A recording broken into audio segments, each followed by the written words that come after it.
Pô, Marcos, que prazer. Muito prazer ter você aqui, cara. Poxa vida, a gente passou tão bons anos juntos, né, cara? A gente sofreu um pouco, né? Eu não tenho como trabalhar com música sem uma parte ser sofrimento. Mas foi muito bom. Tem memórias maravilhosas dos nossos tempos juntos. Então, para começar, Max, eu queria te falar uma coisa. Outro dia eu estava pensando sobre música. Eu gosto muito de pensar sobre música, né? Mas eu não falo muito, porque eu falo mais besteira do que eu penso. Então, não, mas você tem que fazer que nem eu, fala besteira, mas sério que o pessoal acredita. Eu vou nessa. Então, mano, eu pensei uma coisa, no Brasil, depois de ler um monte de entrevista, falar com um monte de artista que a gente falou, enfim, que as pessoas que foram para a música, elas que viraram artistas, normalmente, elas foram por 3 razões. Uma razão foi Bossa Nova, João Gilberto. Outra razão foi Luiz Gonzaga, os nordestinos. E a outra razão foi Beatles. Eu queria que você me dissesse por que razão você entrou na música. Beatles. Eu já sabia, né? Já sabia. Aquela pergunta que você sabe vai correr para o abraço. Eu fazia inclusive alisamento de cabelo para ficar com o cabelo igual ao deles. Agora não tem esse problema, né, Max? Não tem esse problema mais, né? E quando alisava, ficava até parecido. Na primeira música, quando a gente tocava, ficava até parecido. Na segunda, ele começava a voltar, na terceira já estava encaracolado, não tinha jeito. E o problema era o teu instrumento, né, Max? Uma coisa você pode tocar uma guitarra, um baixinho meio cool, né? Agora a bateria não tem que ver. A sorte tua é que você era uma banda de heavy metal, né? Você não tinha que fazer assim com a cabeça.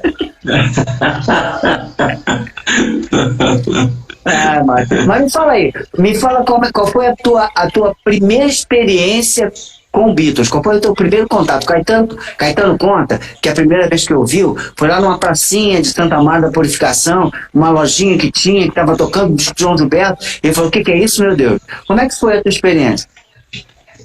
Saiu uma página do Globo, do jornal Globo, que o meu irmão assinava, e saiu uma página inteira dizendo Beatlemania chegou ao Brasil. Eu morava na Marechal Floriano, no centro do Rio. Eu saí do meu prédio, atravessei a rua, entrei numa loja de disco que tinha, né, naquela época, e peguei o compacto deles, botei na cabine lá para ouvir I Wanna Hold Your Hand e She Loves You. E falei assim, porra, mas eu prefiro o Golden Boy, não achei que... Jura, Max? Sério. Aí, porque eu não sabia que eles tocavam, a gente não tinha informação nenhuma. O Golden Boy, eles iam pro estúdio, faziam os vocais, gravava, regravava, dobrava e tudo. E o Beatles não, o Beatles era tudo direto no estúdio, quer dizer, eles começavam a gravar disco. Era live, eles começavam a gravar. Eu fui no estúdio, me mostraram como eles faziam no Abbey Road, né? E era tudo direto, a bateria tocando junto com eles, os amplificadores ligados com som e eles cantando, né? Mas então, pode falar. Por que no teu ouvido de garoto isso fez diferença? Porque naquele momento você era garoto, você não entendia de som, não é isso? Exatamente. Por que aquilo fez diferença? Você sentiu a diferença do Golden Boys, do resultado, digamos assim, gravado do Golden Boys, para o resultado gravado dos Beatles? Qual foi a diferença que você notou?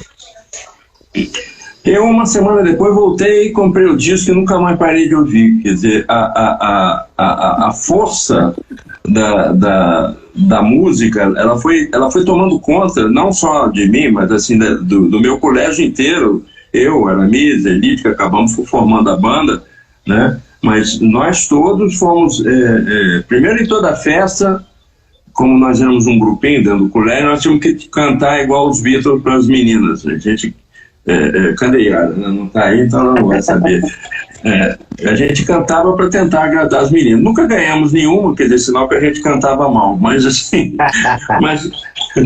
Mas foi com o tempo, a gente foi aperfeiçoando e conhecendo mais o que eles faziam, que eles tocavam direto, isso, umas informações que a gente não tinha nenhuma, né? A gente não sabia, como hoje que você sabe tudo no artista, naquela época E foi isso, quer dizer, eu formar uma banda por causa deles e fizemos instrumentos por causa deles, quer dizer, a minha bateria não, mas é porque a gente pedia emprestado, mas tinha umas coisas engraçadas assim. Eu tinha, Ricardo, a noção de que o bumbo da bateria, né, olha só a falta de informação, era só para botar um nome. Então eu não tocava o bumbo. Eu fazia com a mão esquerda, eu tocava no surdo aqui do lado, eu falei pum, pá, pum, pum, pá, pum, pá, pum, pum, pá, e a mão direita tocando no prato. Uma vez nós fomos tocar no programa da Sarita Campos na TV Globo estava inaugurando em 65, e chegou não sei se era Erasmo Carlos, acho que era Erasmo, chegou com um trio. E aí, quando eu olhei pro batera, eu falei para o Aramis assim, e o cara toca o bumbo, Aramis. O Aramis falou, não brinca. Eu falei, lá tem um pedal. Quer dizer, aí a gente comprou um pedal e eu comecei a treinar e deu certo. Caramba, mas por que você optou na hora era que nem futebol, né? Na hora de distribuir as camisas, bateria, guitarra, foi assim? Foi. Cada um escolheu o seu? Foi assim mesmo. Cada um escolheu o seu. Eu escolhi a bateria porque eu achava que era mais, né? Achava que era mais forte a presença, né? Gostava muito apesar do baterista ficar atrás, toca mais alto que os outros, então. É interessante isso. Porque todos ali no Canibais cantavam, né? Não solistas, mas cantavam, né? Eu também. Eu sei, todo mundo. E como é que você falou que você no princípio tentava imitar os vocais? Era possível, porque hoje em dia a gente, quando ouve um vocal, por exemplo, quando você ouve o finalzinho de Help, né? Tem aquela soprinha, né? Que aí você entende exatamente a voz que cada um está fazendo. Eu acho que tem uma voz até que sobra mais do que a outra. E é super interessante. E como é que você fazia? Vocês botavam o disco e ficavam ouvindo e tentando captar cada voz? Exatamente isso. Ensaiávamos de segunda a sexta e tocavam todo sábado, todo domingo durante 8 anos, sei lá. A gente ensaiava muito, muito, muito. Isso é que fazia a gente ter um resultado. Nós éramos músicos fracos, mas o resultado com o ensaio, o resultado da banda ficava muito bom, né? Então, os discos que a gente gravou e tudo tinha um resultado bom para quem não foi orientado por ninguém a fazer nada. Quer dizer, a gente foi aprendendo sozinhos, né? Mas é isso mesmo, até os instrumentos de harmonia, o pessoal de harmonia, o baixo, a guitarra, eles aprenderam os acordes, claro, que deve ter comprado uma revista de acordes, alguma coisa assim, porque para conseguir uma harmonia original, por exemplo, não era o caso, né? Mas o Full on the Hill ia ser gravado muitos discos depois, mas Full on the Hill é uma harmonia com nona, é uma harmonia complicada. Não estava disponível a harmonia, era tudo ouvido mesmo. Mas eles tinham tido uma fase na Alemanha, antes da explosão, em que eles tocavam toda noite, 3 ou 4 vezes, em 3 ou 4 sessões. Quer dizer, eles equivalia ao nosso baile aqui. Eles foram melhorando, óbvio que a qualidade do músico pop, até porque a música pop veio de lá, era superior à nossa. A gente não tinha para quem olhar, eles tinham. Né? Eles tocando na Alemanha com Tony Sheridan, eles acompanhando e tudo, eles tinham um outro nível. Quando eles explodiram, a partir de 63 ou 64, né, eles já tinham o produtor George Martin, que era um grande músico, um grande arranjador de música clássica. Sim. Né? Então, mas o que eu estou me perguntando, Max, é como vocês, naquele momento, conseguiu tirar a parte harmônica. A parte do vocal é intuitiva, digamos assim, né? Você ouve, vê que uma parte está fazendo uma coisa, outra fazendo outra, e você tenta imitar, né? Desafina, é uma nota mais normal. Mas quando você entra nos instrumentos de harmonia, os riffs de baixo, aquilo era tudo no ouvido, os acordes, por exemplo, aquela introdução de Hard Day's Night, na Hard Day's Night, que é uma quarta, acorde em quarta, né? Aquilo ali vinha fácil na cabeça. O Aramis era o guitarrista, né? Era o guitarrista de ritmo, né? O guitarrista mais que mais conhecia era o Serginho, o Gugu, né? Que era meio que o professor nosso ali da harmonia. Ah, entendi. Né? Ele era um cara que estudava com a gente também, mas ele já tocava, já tinha tido um grupo antes. Quando a gente formou o grupo, ele meio que, não é que desse aula, mas ele corrigia na hora mesmo, é isso não, olha, o baixo não, faz melhor assim, essas coisas, né? E ninguém falava nada para mim, porque primeiro eu era mais forte, depois a batera era uma coisa que eu tive a sorte de desenvolver depois que eu aprendi o bumbo. Eu tive a sorte de... Depois você descobriu o bumbo, né? Você não aprendeu, você descobriu. Mas a bateria dos Beatles não era uma bateria. Você pega vários andamentos ali que você fala assim, era muito mais simples fazer desse jeito, mas o Ringo fazia do outro. O Ringo não é um grande baterista, mas ele é um cara com uma criatividade que grandes bateristas não têm. Ó, né? Então, você dá um exemplo de uma música que é até um baião, pode ter. Qual é a música que você dizia assim? Música tal é um baião nos Beatles. E era tem várias. Você pega, por exemplo, Come Together, o que ele faz,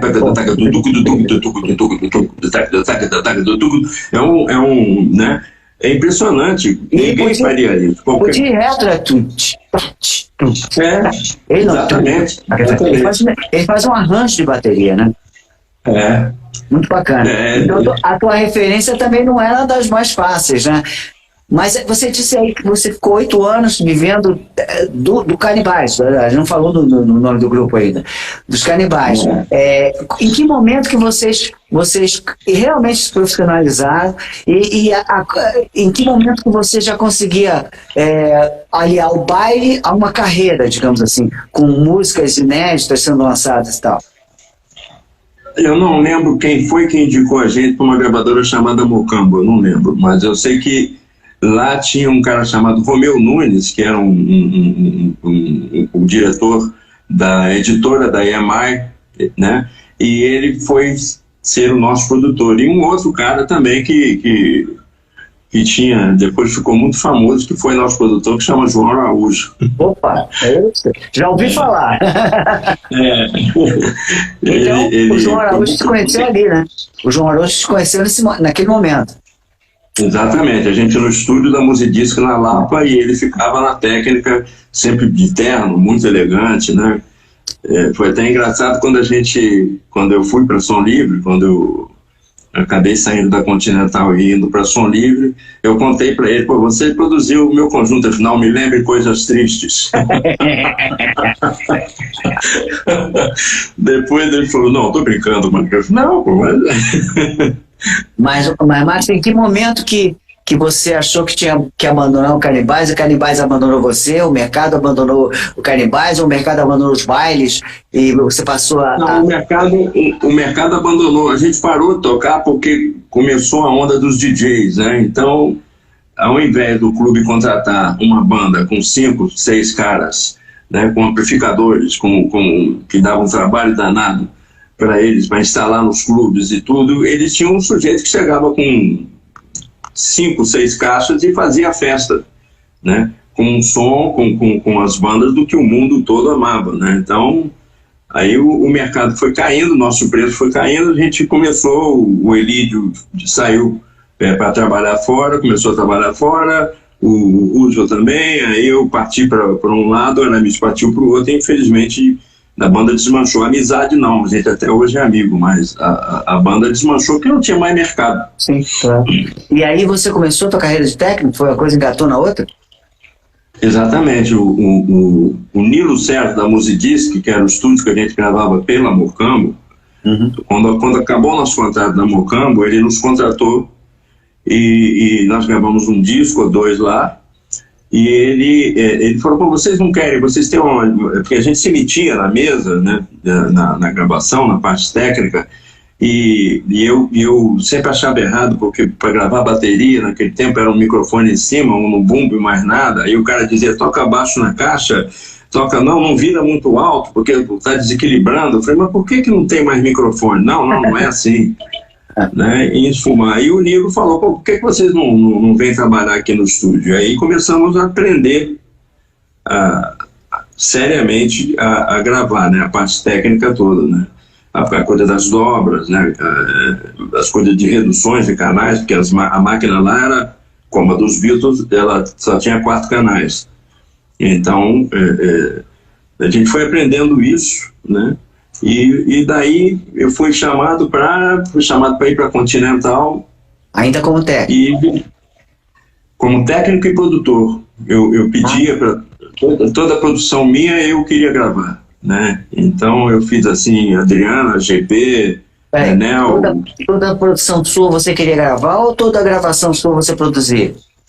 Não, toda a produção minha, eu não queria técnico, eu mesmo gravava. Então, deixa eu só entender melhor, Marcos. Quando você estava na Musidisc, né, aprendendo e tal, e se desenvolveu como técnico, presenciava gravações, outras produções, e ali você começou a produzir também artistas? Não, ali na Musidisc a gente praticamente ficava o dia inteiro, porque não tinha cliente, a Musidisc não tinha artista, só tínhamos nós. Então nós ficávamos o dia inteiro aprendendo a gravar e gravando bandas que iam lá, que a gente chamava, uma delas foi, não vou lembrar o nome dela, mas o batera era o Serginho, que hoje é do Roupa Nova. A gente pedia para os caras, toquem aí que a gente quer gravar para aprender. Super bacana. Né? Isso, exatamente, super bacana, exatamente. E fomos evoluindo nisso, quando aí o Ramalho Neto me chamou para ir para a Continental. Perguntou, você não quer ser produtor? Eu falei, ué, quero. Mas eu nunca vou esquecer isso, porque na Musidisc eu ganhava, assim, digamos que 3.000 cruzeiros por mês, mas não recebia, porque a Musidisc não tinha. Então a gente tinha um cara de Volta Redonda que gravava muito lá, e ele gostava muito de mim, eu gravava tudo dele, e ele me dava tanta gorjeta que eu faturava 6 mil reais, 6 mil cruzeiros de gorjeta, né? Aí, quando eu fui para Continental, o Ramalho falou, olha, eu não tenho um salário muito grande para te dar, né, porque você vai ficar aqui no lugar do Márcio Antonucci, que o Márcio saiu, e você vai ficar no lugar dele, vai ser o produtor da Continental, mas eu só posso te pagar 10 mil cruzeiros. E aí você vai para casa e pensa. Eu falei assim, não, eu não quero ir para casa. Ele falou, não, vai. Vai e pensa. Eu falei, não quero, eu quero já ficar. Ele riu muito e fiquei lá. Muito bom, Marcos. Aí sim, as tuas produções você queria gravar. Mas por que você queria gravar? Porque você queria ter o domínio total da produção, ou porque não tinha um produtor competente como você achava que era? Não, os técnicos de gravação, com raras exceções, eram para nós, coroas, muito antiquados, né? Então, quando ele falava de música pop, eles não tinham a menor noção de como gravar. O resultado, quando a gente começou a entender que nós poderíamos ter melhor resultado operando a mesa do que eles, né, nós tomamos conta, né? Tanto aí, voltando à coisa da bateria, eu comecei a fazer experiência botando um microfone em cada tambor da bateria e em cima dos pratos e tudo, e comecei a ter uma sonoridade que chamou a atenção de muita gente na Musidisc, né? Uhum. E daí eu queria ter esse controle, né? Queria ter, mesmo nos discos que eu dividia a mixagem, por exemplo, que a mixagem já era mais complicada de se fazer por causa dos periféricos e tudo, eu dividia, ou com Andy ou com Dan Lewis, né? Que eram dois, um americano e um inglês, que trabalhavam no estúdio Level. E era isso, eu fui aprendendo, lidando com músicos muito bons, né? Uhum. Isso era uma coisa que eu sempre... primeiro cara que eu me agarrei para fazer as minhas produções foi o Lincoln, na época, que era totalmente desconhecido. Agarrou bem, hein? Mas eu sabia o que ele era por causa dos bailes, né? Porque a gente se esbarrava nos subúrbios. Ele era do Los Panchos, não? Los Panchos, e a baterista era a irmã do Fegali. A Jandira, né? Jandira. Nossa deputada. Então Max, quando você fazia a própria produção, tinha controle total, mas ele não mixava totalmente, estava começando a aprender a mixagem ainda na Continental, você tinha controle, mas em algum momento, eu sei que você fez isso também na Som Livre, de gravar e produzir também, mas não tem um momento que você começou a querer se livrar um pouco daquela questão da gravação, quando você já tinha mais segurança com um outro técnico, para poder ficar mais livre para produzir? Com certeza, eu era fanático por áudio, né? Ainda até hoje sou. E Jura, Jura? Eu não sabia disso, não. Eu desfaço. Mas eu tinha na Som Livre pessoas excepcionais, né? Que era o Jorge Gordo, o Celinho, o Luiz Paulo, o Andy Mills, né? O Dan Lewis, né? E quando eu gravei o Robson Lincoln, né, que foi inteiro gravado e mixado por mim, que a produção foi minha, de fazer o disco. É um disco histórico, né? Exatamente. Entrou um cara, porque não lembro quem foi que recomendou ele para o João Araújo. O João Araújo me chamou lá em cima e falou: aqui o Mug, ele vai trabalhar com a gente aqui. Eu falei: beleza. Então eu estava mixando o Robson Lincoln e ele mixou uma vinheta. Eu fiquei olhando, eu falei assim: caraca, esse cara é melhor que eu. Aí passei a fazer muita coisa com o Mug, né?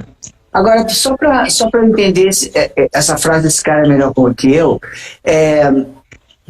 quando a gente está falando de artista, não tem como comparar laranja com banana, né? Você não tem como dizer que a Elis cantava melhor que a Clara Nunes. É relativo isso, né? Você pode dizer que uma conseguiu galgar mais sucesso que a outra, mas não dá para comparar. Quando você compara áudio, você começa a poder comparar, né? Porque, claro, tem arte em tudo. E o que te fazia, o que por exemplo, o Mug tinha que você não tinha? O que ele conseguia que você não conseguia e que você achava que não ia conseguir? Eu acho que a grande diferença do uso da mesa e dos periféricos é o ouvido, né, do técnico, quer dizer, e o bom gosto. Né? Eu reconheço, pelo que eu ouço ainda até hoje, das coisas que eu fiz, que eu tinha bom gosto, que eu tinha um equilíbrio que eu gosto até hoje. Né? Mas o Mug o Jorge Gordo também, e o Flavinho Sena, Marcelo Saboia, quer dizer, o Sena é um cara que tem também um ouvido, quando levanta a mesa com a gravação original, 24 canais, quando você começa a modificar o som de um bumbo, ou de uma caixa, ou somar determinados sons com a caixa para poder soar de tal maneira, né? Isso foi uma coisa que eu aprendi com o Humberto Gatica, quando eu fui produzir Rita Lee lá, a forma que ele... Isso também, né, Ricardo? Eu tive muita sorte de ver esses caras, assim, e olhar e ver o cara trabalhando, e eu conhecia a mesa, eu falei: cara, como é que ele consegue ter um som desse na caixa da bateria? Né? Eu nunca esqueço uma vez que nós estávamos gravando eu queria gravar com o Jeff Porcaro, mas o Jeff tinha destrocado o pulso, recomendou um baterista cubano. Como é que era o nome dele? Não vou lembrar agora, mas daqui a pouco eu lembro. E o Gatica somou no som de caixa dele um ruído de branco, que a gente chama, né? Na caixa dele, mais um microfone de baixo, mais um microfone em cima, e eu falei: caraca. E o baterista entrou e falou assim: pô, meu som tá ótimo. O Gatica falou assim: isso não é teu som, isso é meu. Você tem uma bateria na... Mas é impressionante a diferença, né, de um engenheiro para o outro, né, o outro maravilhoso, que mixou também parte do disco da Rita, Al Schmidt, maravilhoso também. E também, foi assim, eu acho que... E também eu acho assim que, observando tudo que eu observei, trabalhando junto contigo e tal, e em estúdio também, você tem que decidir, tem um momento que você tem que decidir se você quer ser engenheiro ou se você quer ser o produtor. Porque você, um produtor, um engenheiro top de linha, você tem que perder o teu tempo fazendo todas essas experiências, isso demanda tempo. Então, assim, não dá para produzir grandes discos, produzir grandes artistas e ficar focado no som do aro, entendeu? Tirar o melhor som do aro. E tem uma hora que, né? Com certeza. Isso e mais o fato de eu dentro da Continental, ter começado a ter muitos artistas, e depois, quando eu fui para Som Livre, eu ficava até as 7 horas da manhã gravando e não conseguia quase voltar. Eu chegava na companhia de volta às 11h30, meio-dia, e isso começou a me fazer mal, né? Então eu falei, eu tenho que optar. Né? Então foi também um dos motivos de eu ter parado de querer abraçar o mundo com as pernas. Foi uma boa decisão. Foi aí que você conseguiu, quer dizer, começou a tua escola de AIR mesmo, teve tempo para... Boa decisão por quê? Porque você não gostava do que eu fazia, era isso?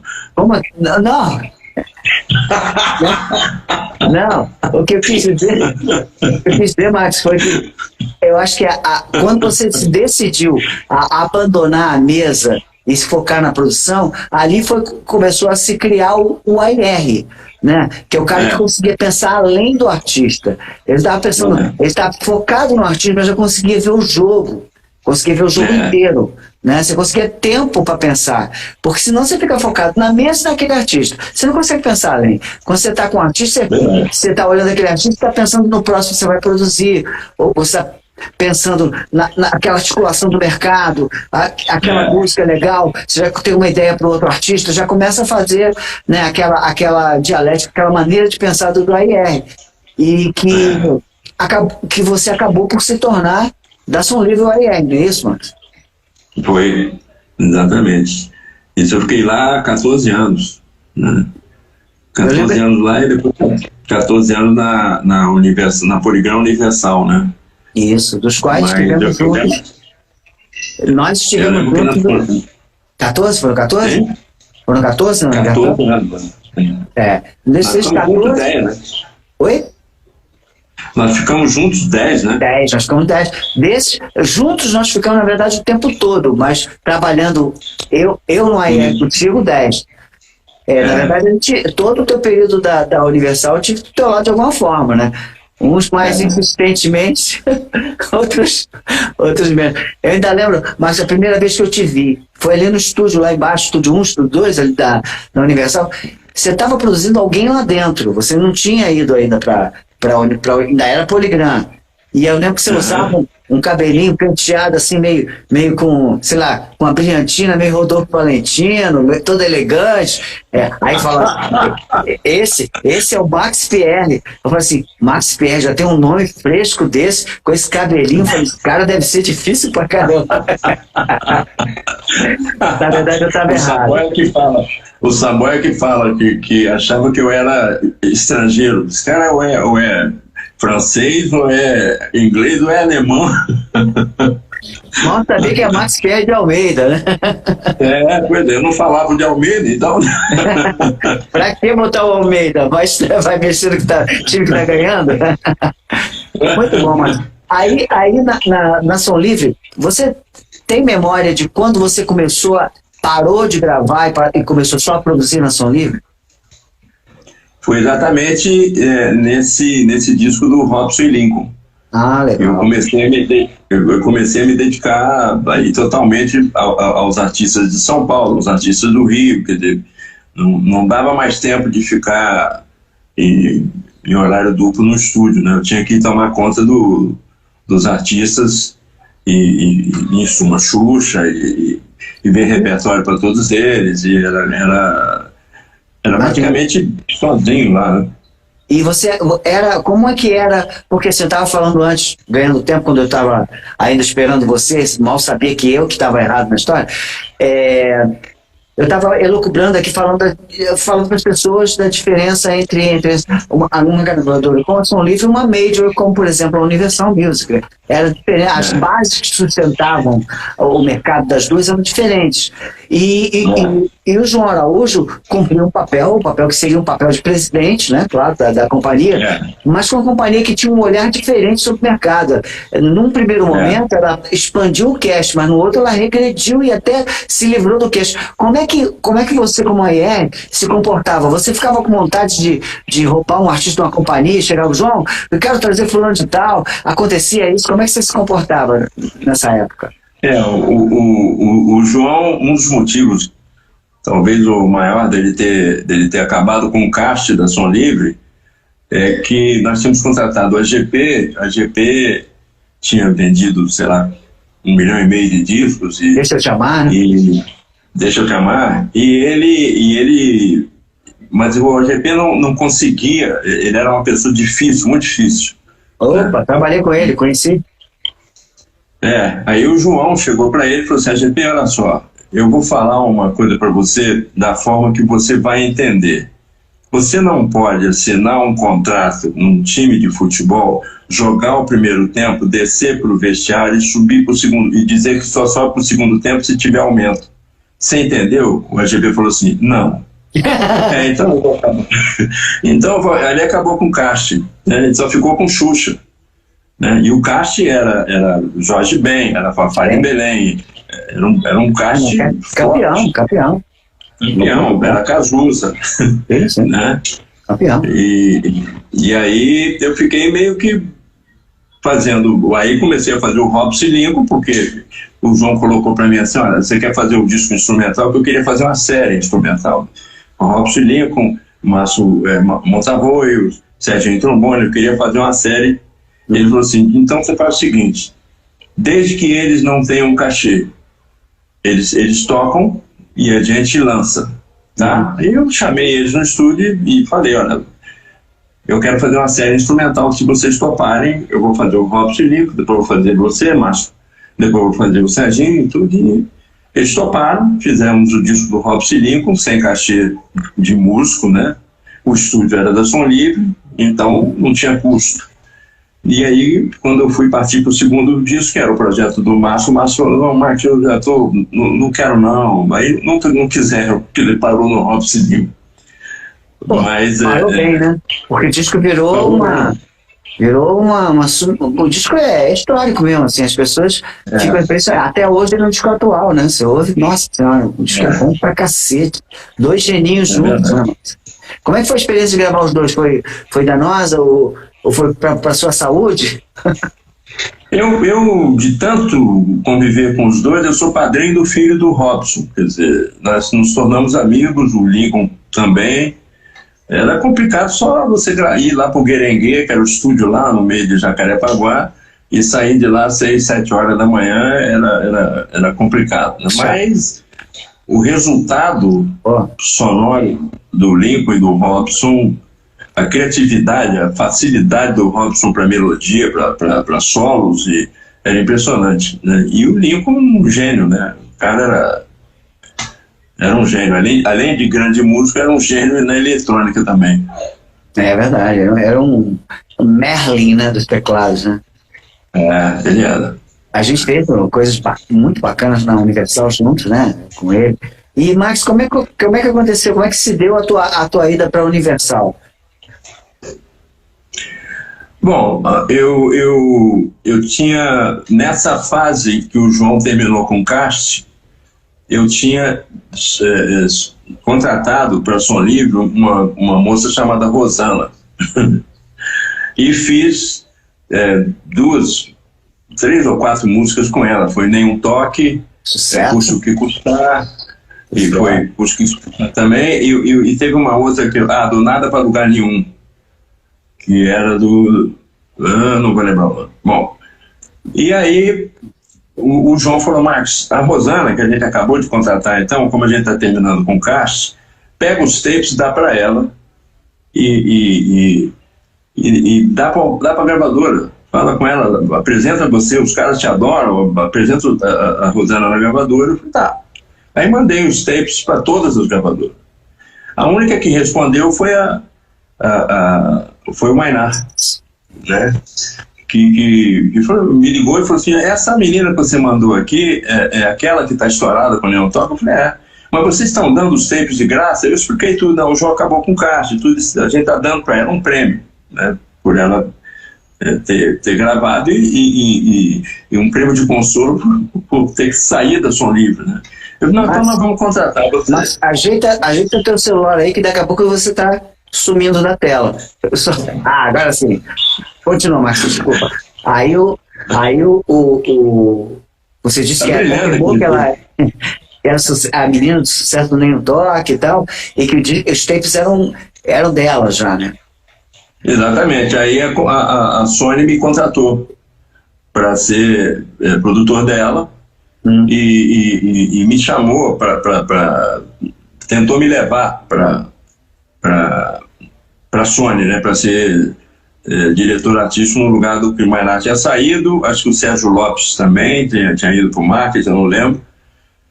E eu não topei, mas o Maynar saiu da Sony, foi para a Polygram e começou ele pedia para o João Araújo para me liberar, para me produzir as cantoras que ele tinha no México. Desculpa, ele ainda não tinha saído da Sony, não, ele foi para a Sony do México. Isso. E lá eu produzi Ana Gabriel, produzi Lupita, produzi Yuri, produzi, em suma, grandes cantoras lá do México, produzindo em Los Angeles, né? Mas por que você perguntou isso mesmo? Não, eu estava querendo entender a tua passagem da Som Livre para a Universal, na época para a Polygram.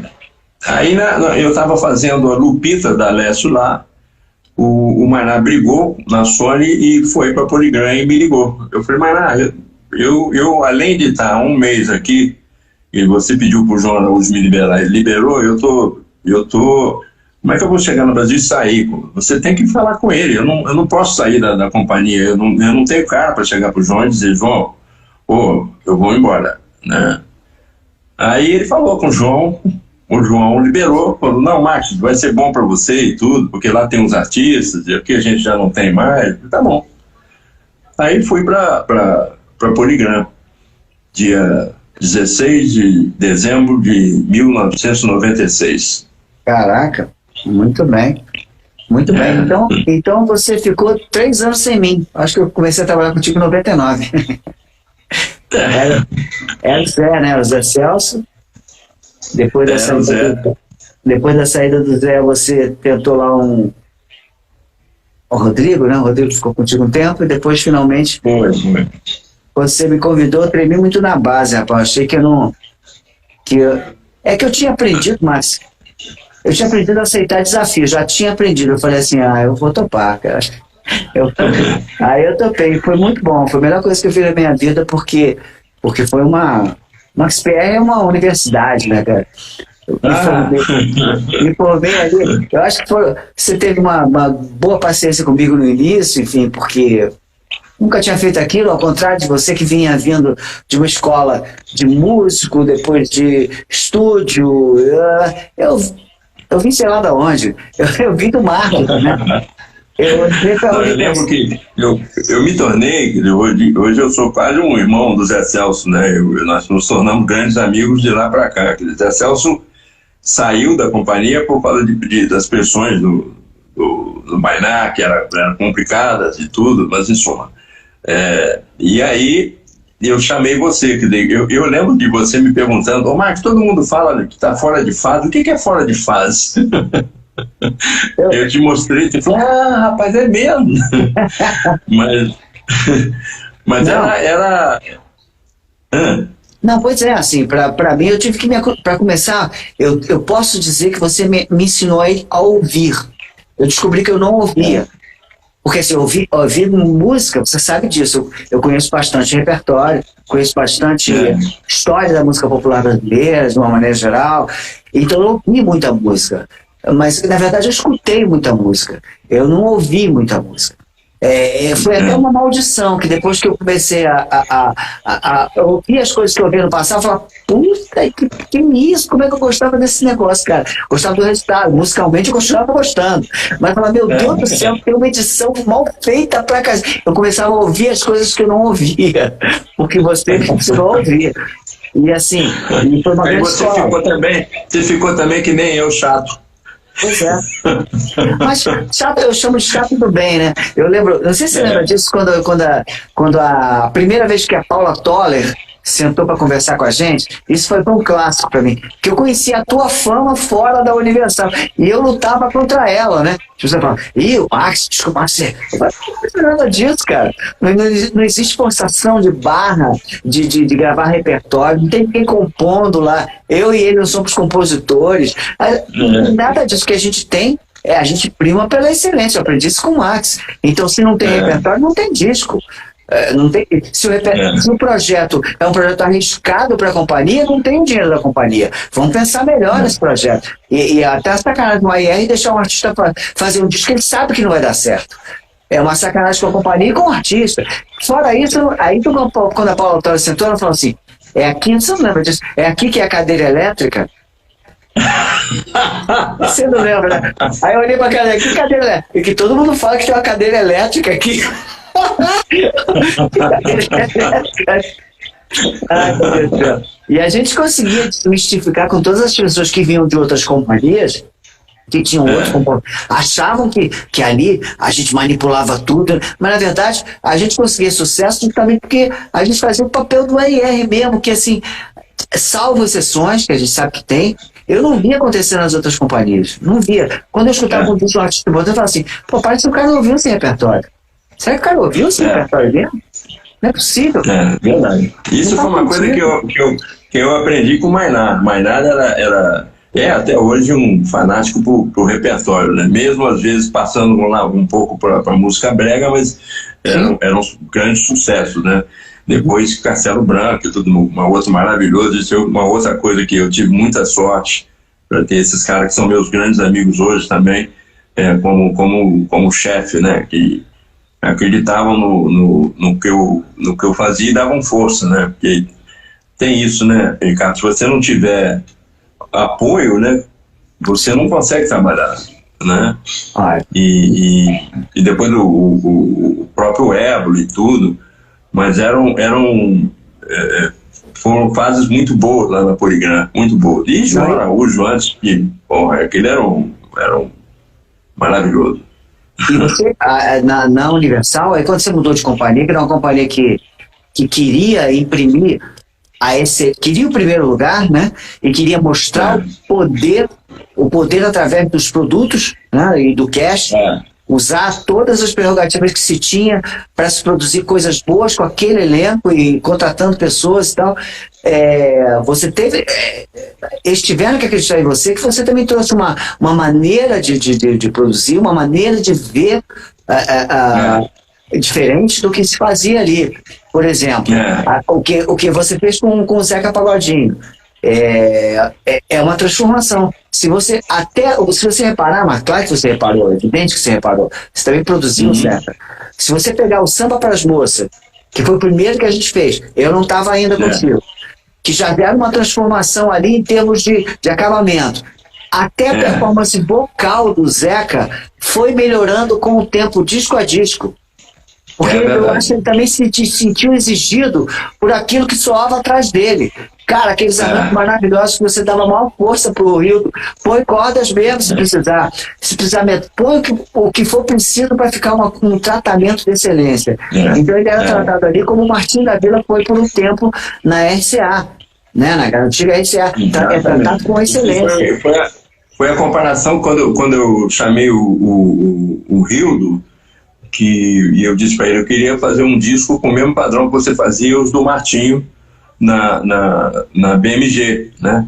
Ele falou, não, mas ali eram com cordas, instrumentinhos. Eu falei, exatamente isso. Mas isso é caro. Eu falei, não, mas nós vamos cobrir esse custo aí, vamos fazer? E ele disse que chegou em casa e falou com a mulher dele, ainda tem esperança, acho que vai dar certo.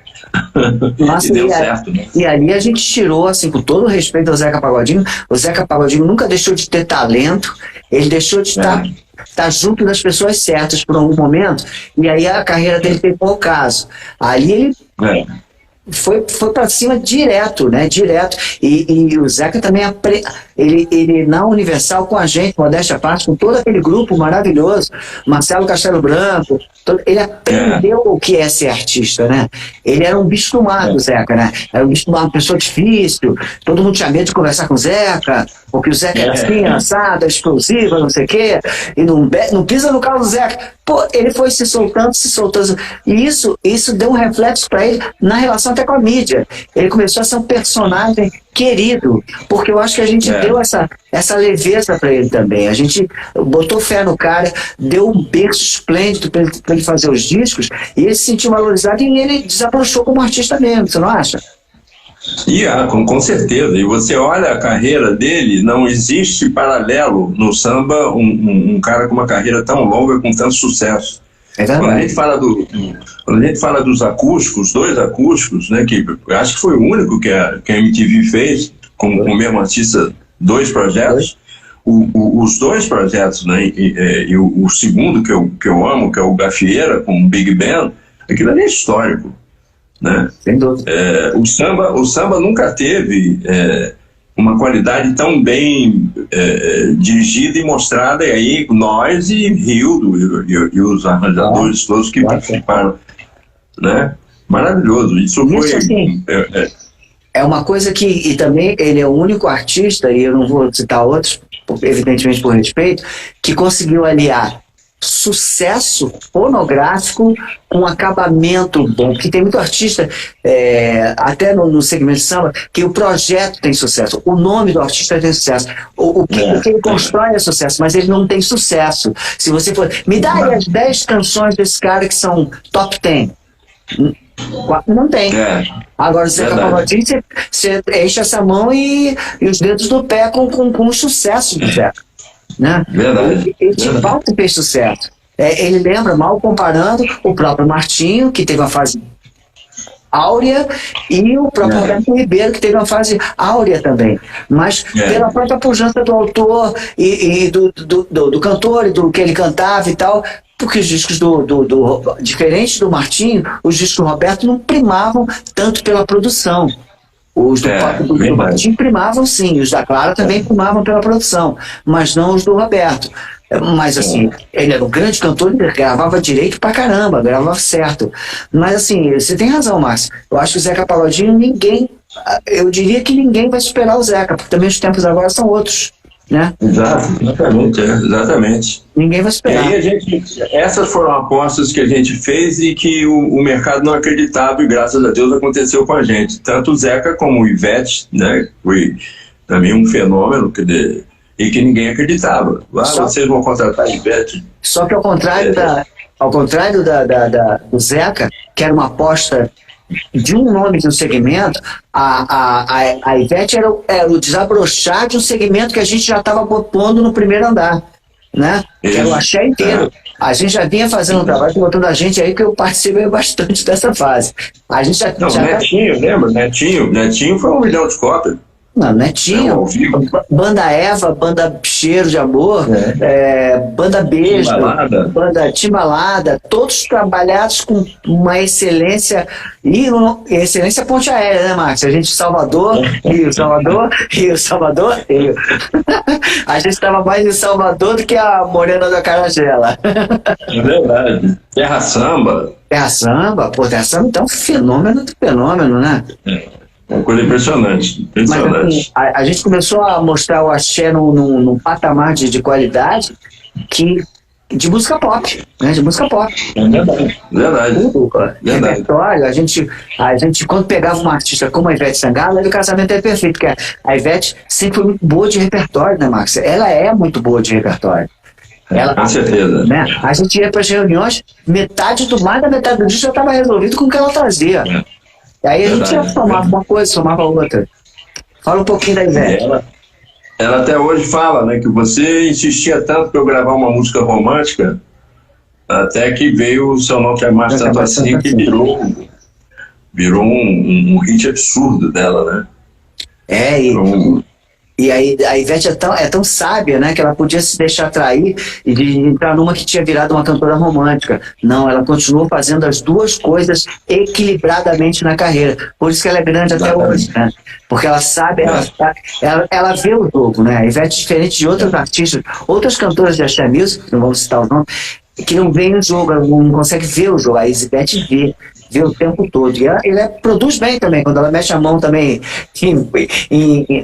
nessa seara, ela faz bem. E compõe é super estrela. Ela é super estrela. É impressionante. A completa, né? É a mais completa que talvez da história fonográfica brasileira, né, Ivete? Então, e a gente não pode esquecer aí do outro lado, Sandy Júnior, que também... Poxa! A gente levava os repertórios, né? Fizemos belíssimos discos com Sandy Júnior, com Chitão, Chororó, nossa, discos maravilhosos. Sandy Júnior merece eu diria que Sandy Júnior é um case que merecia um livro, porque assim, o que a gente mais viu, Max, eu tenho certeza que você acha a mesma coisa, eram artistas que começaram mirins, começaram crianças e tentaram fazer o ritual de passagem e não conseguiram. Caíram no meio do caminho. Eu vou te dizer que é quase uma regra. Quase todos caíram. Verdade. Os únicos que perseveraram e ficaram até onde quiseram, né? Porque São Júnior pararam porque quiseram. Cada um foi para um canto, foi fazer outra coisa, casaram, tiveram filho, foram fazer faculdade, música eletrônica, cada um foi fazer o que queria. Mas eles pararam porque quiseram. É um ritual de passagem exemplar. Porque aí, assim, modéstia à parte, nossa, Max, tua e eu ali do teu lado, a gente ajudou bastante nisso. Porque ao contrário da Bahia, que se a gente gravasse só o repertório baiano, talvez a gente tivesse tanto sucesso quanto a gente teve. Um pouquinho menos, talvez, mas com Sandy Júnior, eu acho que se a gente não tivesse somado ali, talvez não tivesse feito essa passagem de uma maneira saudável, porque a gente trazia muita coisa, né? Muita coisa de repertório também. Muita coisa. Entre o camarão na moranga e uma picanha lá na casa da Noeli do Chororó, muito sucesso saiu dali, muito sucesso saiu daqueles do almoço, né? E era um prazer danado trabalhar com eles, né?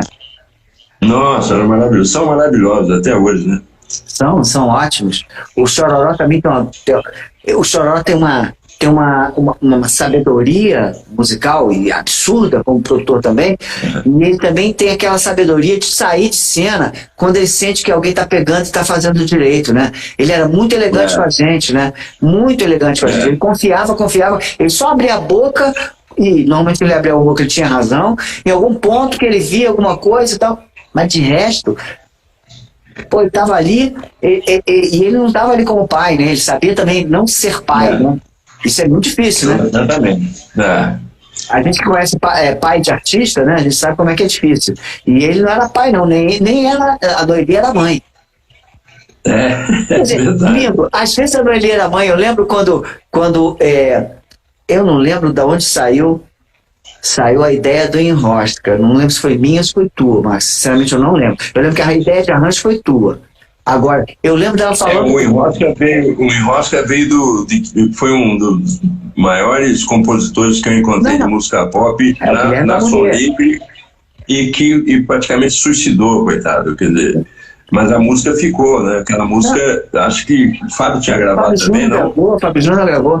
Não, eu sei, mas eu não me lembro quem teve a ideia de gravar, mas eu lembro da Noeli ligando pra mim, ou eu ligando pra ela falando, Ricardinho, às vezes ela era mãe, né? Ela falou, você tem certeza? Essa coisa de o beijo na nuca, você não acha que é demais pro Júnior?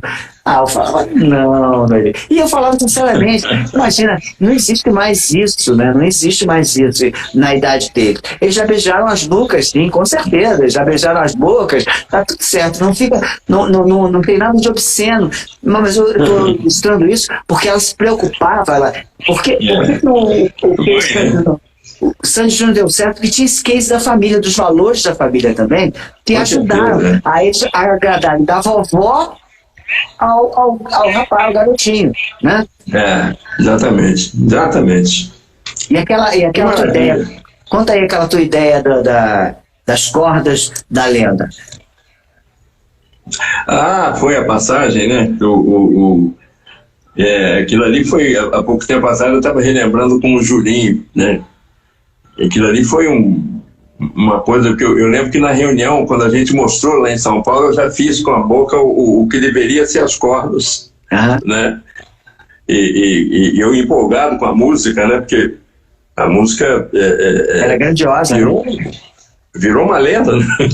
A música era grandiosa, grandiosa. A música pedia isso, né, Marco? Exatamente. E assim, tinha tudo para, se você falasse com uma pessoa com a mente curta, eu falar, vai botar essa coisa de corda sinfônica quase no Sandy Júnior, pra quê, né? E depois que você coloca, você escuta aquela música, eu lembro da demo em falso inglês do Roupa Nova, você lembra disso? Lembro. Ele mandava aí. The feeling goes. Inglês, nem inglês era. Uma coisa doida. E a gente mandou para ele, pode fazer a letra. E veio aquela letra que deve ser mais do Nando, aquela letra, que é uma lenda mesmo, uma lenda, né? Parece uma lenda indígena. Tudo pedia essa grandiosidade, né? E eu falei com o Julinho também aqui nesse canal, e ele contou também que escreveu, você meio que solfejou praticamente o desenho melódico e tal, e o negócio ficou. E aí o clipe respondeu na mesma altura, né, Max? Aí, Foi.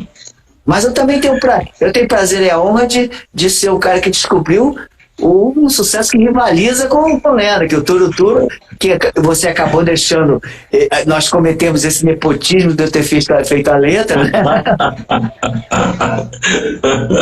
Você sabe que uma tristeza que eu tenho com o resultado de Sandy Júnior é que quando eles cantaram no Rock in Rio, 300 mil pessoas cantaram junto com eles a Lenda e Churu e tudo mais. E nós saímos para ir almoçar no Azurra, que existia ainda, depois do show para jantar, né, no Azurra, com o pessoal da Inglaterra. Não sei se você lembra disso. E eles ali na mesa disseram, não, é interessante o show deles, mas assim, nós vamos chamar um produtor americano, vamos fazer uma outra coisa com eles. Eu falei, mas como?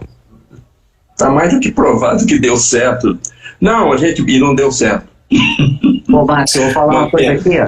Não vou falar nomes de artistas, mas tem uma artista brasileira que quer o mercado exterior e está fazendo, na minha opinião, tudo errado. E tem exatamente a ver com o que você está falando. Por que a Shakira, na minha opinião, entrou no mercado mundial? Porque ela nunca deixou de ser colombiana.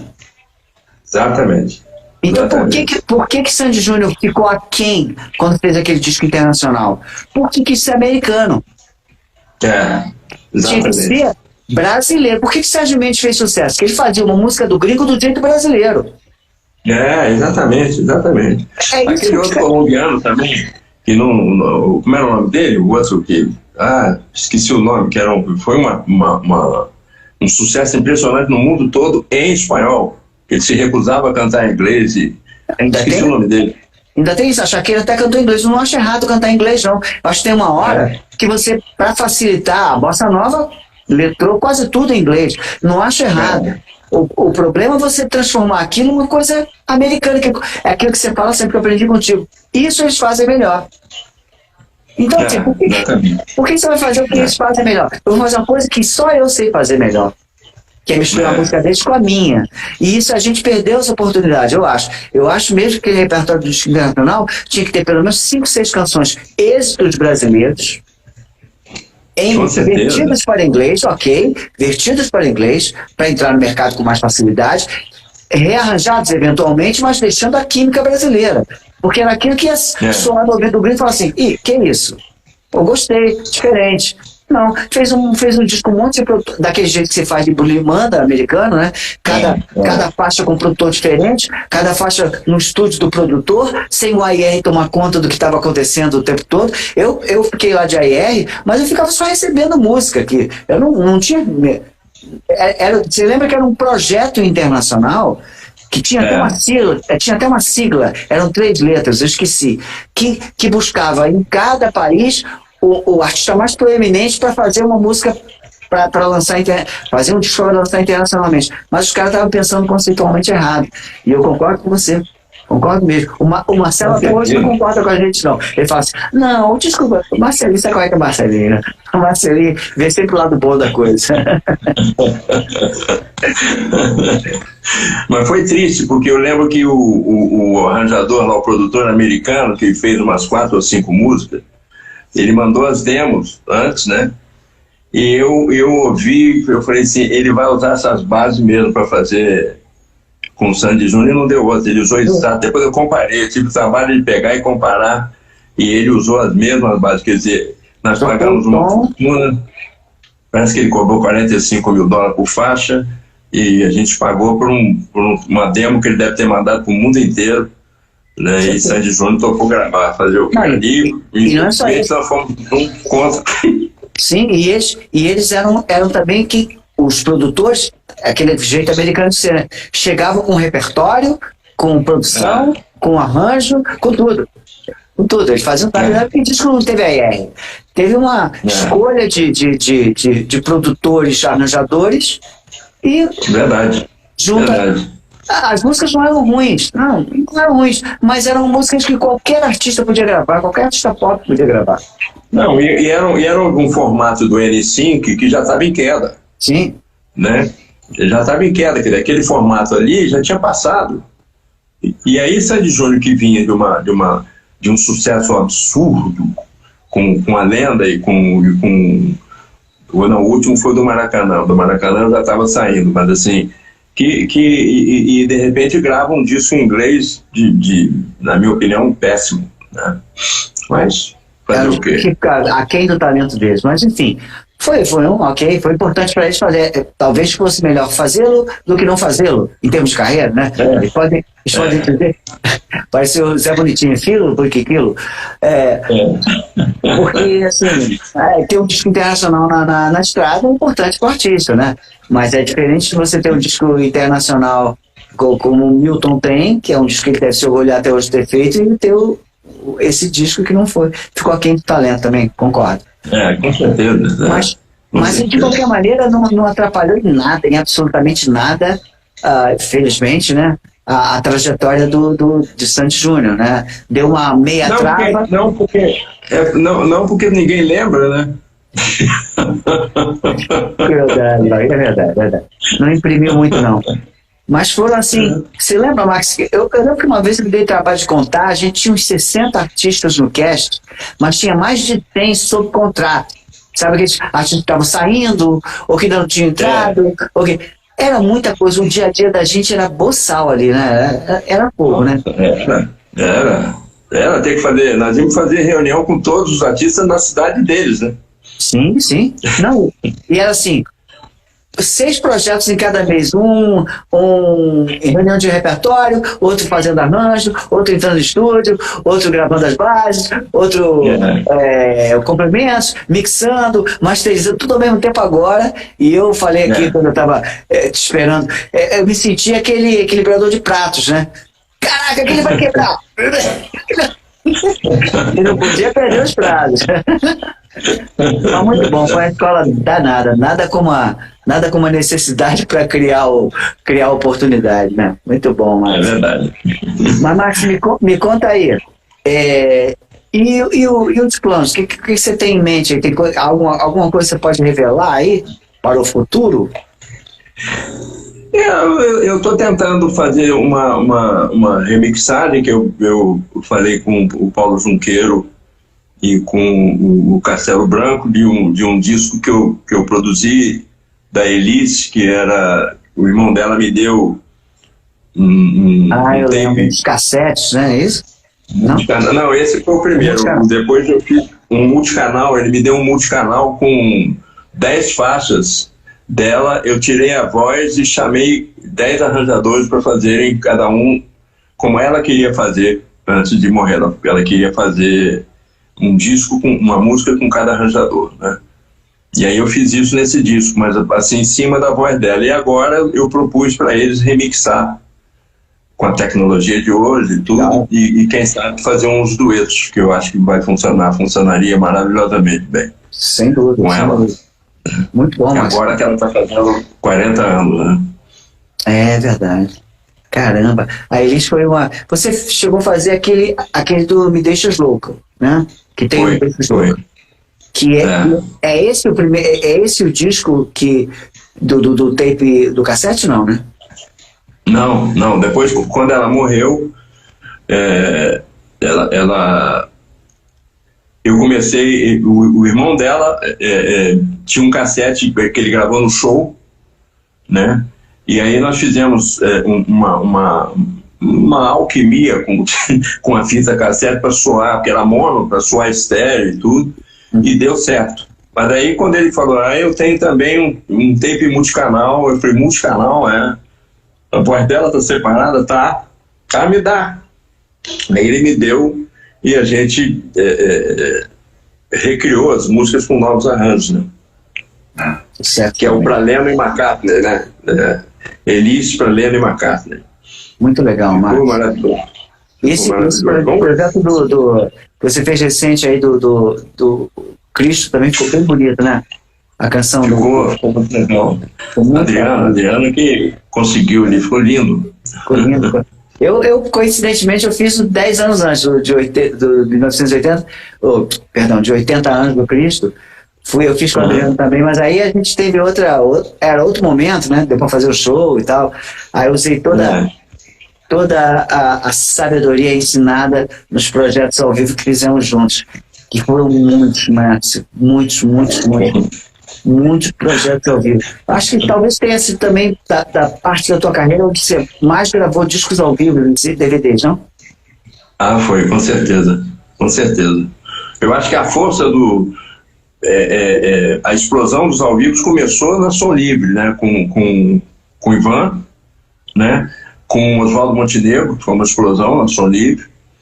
E quem mais que a gente fez lá, meu Deus, que estava... Jorge Benjó, que também foi uma explosão grande de vendas. Aí, quando eu passei para Poligram, começamos a fazer, né, com Netinho, e foi uma sequência de shows ao vivo monstruosos, né? Eu acho que também está certo dizer que tanto os ao vivo, os clássicos, como os acústicos, você coloca no ouvido da pessoa aquela mesma canção que ela gosta, de uma maneira que ela não ouviu ainda. Um ao vivo com aquela soma da energia do ao vivo, que é insubstituível, né? E o outro com a soma da orivesaria do acústico, né? E com o cuidado que a gente tinha, que ninguém tinha, que ninguém pensava assim, de refazer metais, de refazer coro, a gente não mexia na voz, mas assim, a gente refazia, botava mais percussão, né? E criava uma sonoridade que era superior até ao disco de estúdio. Verdade, né? Verdade. Tanto é que a gente, quando gravou o Caetano, lembra? O Sozinho, foi o Mugi que gravou. Quando a gente imitou a plateia, né? O Sozinho imitou a plateia, a música entrou na novela, né? Porque parecia de estúdio, né? Foi. Verdade. Foi um sucessaço também. Nossa, eu botei aí que você era o homem de 100 milhões de discos. Eu acho que você fez essa conta errada. Você tinha me dado com 90 milhões, eu acho que tem mais de 100 milhões de discos que você vendeu, cara. É inflação. Vai rendendo, né? Bom, agora esse número agora não vai chegar. Agora não são 100 milhões de streamings, né? Muito sem graça aí. É muito sem graça. Eu ainda tenho fetiche, apesar de eu ter, infelizmente, eu não tenho mais meus CDs. Quando vim para Portugal, enfim, me desfiz dos CDs. Não tenho mais, eu tenho saudade do fetiche de ter um objeto. Eu achava bacana. Sem falar na quantidade de informação que tinha dentro de cada álbum, né? Você podia ver quem fez o solo, se há informações tem. Mas faz falta. O que você acha? Eu ainda tenho aqui os CDs, mas é muito engraçado que você falar isso, porque ontem eu conversando com o Flavinho sobre esse disco da Elis, eu falei, Flavinho, faz um CD para mim, uma cópia de CD. Ele falou assim, não posso. Eu falei, por quê? Não tem mais CD, mas... Não tem mais CD virgem. Eu falei, mesmo? Eu acho que parece ficar mesmo. Que louco, né? Eu acho que os vinis voltar, vai ter uma onda de volta de CD, mas vai ser uma coisa periférica. A música realmente passou a, como diziam um tempo atrás, virou água na torneira, né? Que nem você abre e tem água, né? Esse tem um lado muito positivo, né? Eu consigo ouvir coisas que da minha adolescência que eu não teria nunca acesso. Eu lembrava vagamente de um pedaço da letra, coloco no Google, aquele pedaço da letra me traz o título da música, o intérprete, eu vou no Spotify e consigo todo. Isso é uma coisa muito boa, mas não é muito bom porque não está remunerando as pessoas direito, né, Max? O mercado não está conseguindo. Não, e você não tem a vontade de manusear, né, de você ler quem é que tocou o quê, né, quem arranjou, isso, eu acho que faz falta, né? Se tivesse uma maneira de colocar no streaming tudo isso, mas eu acho que tanto o vinil como o CD tinham essa coisa, apesar de hoje todo mundo diz, mas é muito desconfortável, mas eu acho que valeria a pena ter pelo menos um 5% de mercado ali ainda. Sim. Vinil e CD. E sem falar na qualidade do streaming, que, né? Não é lá, com certeza. Com certeza. Tem os problemas de estéreo, assim, como é? Uma coisa muito mais alta que a outra. Eu não sei como é que acontece isso. Estranho. Eu acho que nós vivemos uma época que ninguém... a impressão que eu tenho é que, pelo resultado que eu ouço, é que ninguém está ouvindo o que está produzindo. Eu estou falando aí em relação à gravadora. Né? Sim. Ninguém está ouvindo o que está produzindo. Como é que saiu? Ninguém sabe. Né? Mas as gravadoras é uma outra coisa que eu queria falar para encerrar também. E é que, assim, eu acho que o AIR é um dinossauro, né, cara? Um dinossauro... não existe mais. Existe o produtor que cumpre um pouco, né, Max? A função do AIR, porque ele é o único que está por lá, só tem ele, né? Então é ele que vai conceituar tudo, né? Junto com o artista, evidentemente. Mas essa figura do AIR é uma sabedoria que, sei lá, pode morrer com a gente, né? Eu digo a gente, vou me incluir modestamente nesse rol, porque eu tive esse professor que está aí na minha frente, então eu posso dizer que eu aprendi um bocado. Então, assim, eu acho que vai morrer com as pessoas que praticaram isso de verdade, né? Sentar com o artista, escutar o que ele tem para mostrar, escutar o projeto, orientar, falar opinião, ajudar a selecionar a música, posicionar o cara, direcionar a estética, a sonoridade do disco para uma coisa que a gente acha legal, discutir com o artista, ouvir referências, esse tipo de coisa... Olha, baniu-se. E os AIRs que existem hoje nas companhias são pessoas de follow-up, né? E aí, já tá pronto, já fez o upload, já não sei, né? Não são pessoas que intervêm. Você olha as companhias antigas, né? Com Midani, com Tomás Munhoz, com Mainá, com Sérgio Lopes, né? Com o naipe com João Araújo, né? Você vê as trilhas de novela que o Boni criou, que mantinham uma MPB em evidência o tempo todo, porque eu estava lá e sei que acontecia. Não, o padrão tem que ser MPB, não pode ter nada brega demais, né? Então a trilha da novela tinha um cuidado tanto do Boni que criou, né? E do João Araújo, Max, cuidado, olha o repertório tem que ser senão o Boni veta, né? E isso manteve uma legião de grandes artistas em evidência durante anos, né? Gil, Caetano, Gal e vai por aí afora, quer dizer, Simone. E manteve um padrão de referência que ajudava até a música mais popular brasileira, ela tinha um padrão elevado que também se referia a essa também. Ela olhava a obra do Caetano, então assim, se ouve hoje em dia o Odair José, parece Beethoven, né? O Sidney Magal parece Mozart. Quando eu fiz o Me Chama Que Eu Vou com o Magal, né? Que eu mostrei pro Maruzinho foi enlouquecido, levou pro Boni, o Boni falou, essa é a abertura da novela, né? Aí quando a música foi, a abertura aconteceu, explodiu e tudo, ele chamou o Maruzinho e falou assim, você não me falou que era o Magal? Aí, o Maruzinho falou, não, Ué, mas ele cantando é o Magal. Ele falou assim, se eu soubesse, eu não botava no Beethoven. Sacanagem.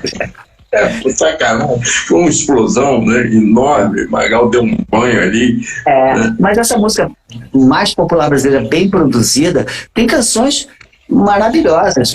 Se você pegar, você pega aí o próprio Daí José que eu citei aqui, tem outros artistas, como Fernando Mendes, o próprio Caetano já gravou um monte de gente, o Peninha, que são tratados como... Hoje em dia, ultimamente, outro dia eu ouço referência que o Guilherme Arantes, ele é meio brega. As pessoas não sabem nem mais o que é brega, né? Porque chamar o Guilherme Arantes de brega é uma coisa muito errada, né? Não pode esquecer que a maior estrela do país, ela veio dessa música popular, que é o Roberto Carlos, né? Sim, claro. Ele é naquele tempo com Calhambeque, com todas aquelas lindas bobagens que ele gravou, claro. Né? Maravilhoso. Padrão altíssimo. Muito bem, Márcio. Poxa, vou te agradecer muito aí teu tempo. Eu sei que você está aí no teu cafoco, aí na Serrano. Tem um pouco mais de tempo. Teresópolis, ao lado de Petrópolis, que quase acabou ontem, né? Opa, pois é.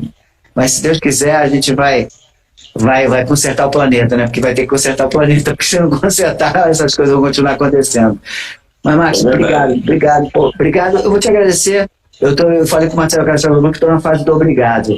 Eu descobri tardiamente na minha vida que eu acho que a gente tem que agradecer muito mais do que esperar reconhecimento, esperar... E assim, eu tenho uma dívida de gratidão muito grande contigo, porque você não poupou sabedoria, nunca foi aquele tipo de coisa de profissional que esconde o pulo do gato, que tem medo da concorrência, medo. Não, você sempre expôs todo o teu conhecimento de uma maneira muito generosa. Eu tentei aprender o que eu pude aprender, e levo o teu nome aí como um emblema. Eu sou um cara que trabalhou com o Max Pierre e tal, tenho uma dica contigo, te agradeço muito e agradeço o teu tempo também. E essa vai ficar gravada, não teve nenhum problema de internet, então fico pro meu pequeno museu da imagem do som aqui, que eu estou fazendo aos pouquinhos. Tá bom, Max? Você toma vinho já? Olha, eu tomava até naquele tempo, modestamente. Mas eu tomo. Aqui não tem como não tomar, né, Max? Aqui em Portugal, então, as pessoas tomam vinho na mamadeira. Tomaremos um vinho juntos em Portugal, quando eu for por aí. Por favor, estou te esperando aqui, Max. Muita expectativa. Tá bom? Tá. Obrigado sempre por me fazer lembrar esses assuntos que eu amo. Opa, eu tô aqui. Se quiser conversar, eu adoro falar sobre música e meu HD tem muito arquivo teu. Então, vambora.